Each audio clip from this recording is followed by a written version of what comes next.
Grabatzen ari garen unean, arratsaldeko 6etatik 2 minutu igaro diren honetan, AZ jardunaldia datorkigu bai B-serie mailan eta bai lehen mailan norgehiagoka batzuk ez dute ezertarako balio izango 14. jardunaldi honetan, Ligaiskako 14. jardunaldi honetan,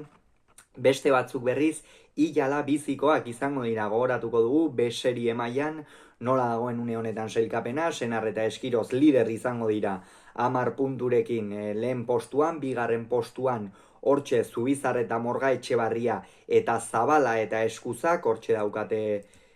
borroka, ea bigarren postu horretan zein sailkatu, jada playoffetako bikotea dira ofizialki Salaberria eta Gaskue, Eiguren eta Bikuñak 7 puntu dituzte, Larrazabalek eta Salaberrik 6, Dariok eta Gabirondok 5 eta txapelketatik kanpo dira Agirre eta Ugartemendia 2 punturekin. Jardunaldiari gaur emango zaio hasiera Sestaon, Las Llanas pilotalekuan, eta bertan 2 ordezko izango dira Bakaikoa eta Lizeaga hain zuzen ere. Zergatik, batetik Senarrek lehen mailan jokatuko duelako Iztuetarekin batera bihar Labriten Peio Etxeberria eta Marti Jaren aurka, eta bestetik Josu Eskirozek gaur Sestaon jokatuko duelako hain zuzen ere Estelarreko norgehiagoka Jakarekin batera Elordi eta Zabaletaren aurka. Eta bestetik Egiguren eta Aldabe izango dira, eta sailkatuta daudenez Egiguren Aldabe izango da playoffetatik aurrera ere, bikote titularra izan ere Inigo Bikuñak jokatu edo ez dakit, oraindik ere aspek hori erabakitzeke izango du, baina igandean galduko balute behar bada Bikuña Egigurenekin itzuliko litzake jokatzera, baina gainontzean Altunarekin jokatuko lituzke playoff horiek eta finalerdi hipotetiko horiek. Hemen Eiguren eta Aldabe ikusten ditut favorito, iruditzen zait atzean Lizeaga partida oso ona egin zuen, oinatin Eiguren eta Erostarberen aurka, baina orokorrean aurrekoan ere nahiko, atzeko kuadro horietan kentzen eta ikusi genuen, baina gero luzatu eta ongi egiten du, baina iruditzen zait Aldabek berme gehiago ematen duela, eta aurrean hori Egigurenek baliatu dezakeela. Aurrean ere oso pilota gutxi galtzen duten 2 pilotari izango dira, Bakaiko eta Egiguren, baina esan bezala atzean dagoen aldeagatik Egiguren eta Aldabe favorito, hala ere partida honek ez dauka inolako, esango dugu, inolako eraginik, ez du izango sailkapenean bi bikoteak, batetik Senar Eskiroz bikote titularra 10 punturekin jada sailkatua delako, eta bestetik berriz Eiguren eta Bikuña 7 punturekin jada ofizialki playoffetako bikotea izango direlako. Ikusiko dugu alere ze postutan geratuko diren. Bigarren partida hori berriz bihar jokatuko da, kasu honetan Iruñean, bihar ere Lizeaga izango da, kasu honetan Agirrerekin batera. Esposito eta Gaskueren aurka, Odei Espositok lehen partida jokatuko du aurtengo B-serie txapelketan, egia esan enpresak nahiko aparte utzi du eta aurten amaitzen zaio kontratua, eta ikusiko dugu enpresaren erabakia zein izaten den. Hemen Agirre eta Lizeaga ikusten ditut favorito, batez ere Espositok, aurreko kuadro horietan ez dago bere unerik onenean, aurrekoan egia da Aldaberekin batera irabazi egin zuela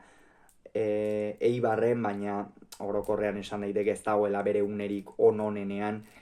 Eta, atzeko kuadroetan indarrak nahiko berdinduta izango dira, behar bada Gaskuek berme gehiago eman dezake Lizeagan baino, eta horre aldea egon leike eta etorlekizkioke abaguneak Espositori,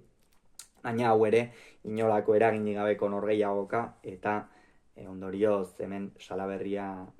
Agirre eta Lizeaga ikusten ditut favorito.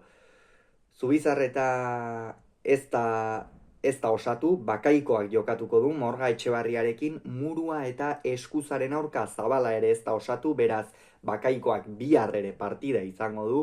hor baiko nahiko murriz dabil pilotariekin, eta horren balorazioa ere egingo dugu urrengo batean,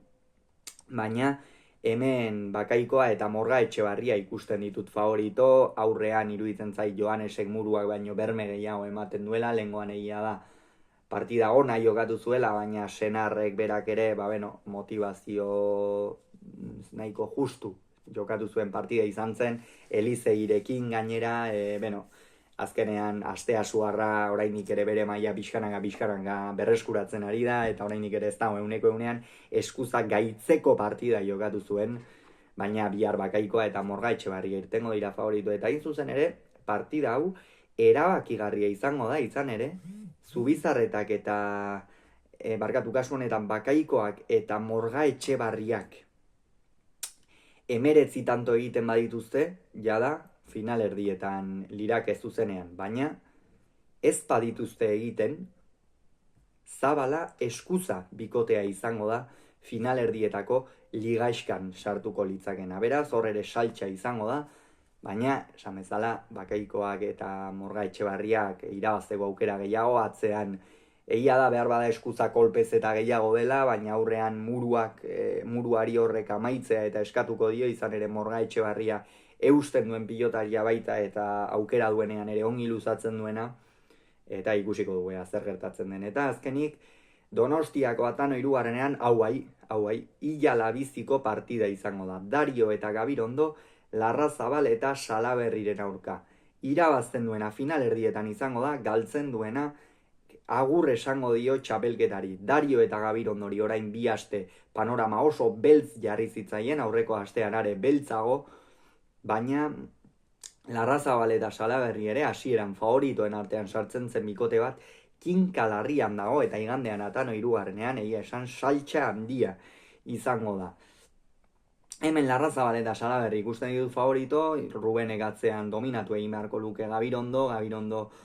itzuli denetik ez du bere punturik onenean ikusten, pilota luzatzeko eta arazoekin, gehitxo galtzen, Dario ongi ari da, baina erregulartasun hori ere ezin hartuz bezala, eta ea zer gertatzen den, baina Larrazabal eta Salaberri favorito esan bezala partida erabakigarri honetan. Hauxe beraz esan beharrekoa, partida batzuk ez dute, eraginik izango ez txapelketan eta ez da sailkapenean ere, beste batzuk berriz, eragin handia eta ila labizikoak izango dira. Hauxe beraz esan beharrekoa, aurrengoan gehiago izango duzue, pitxaldenon izan agur.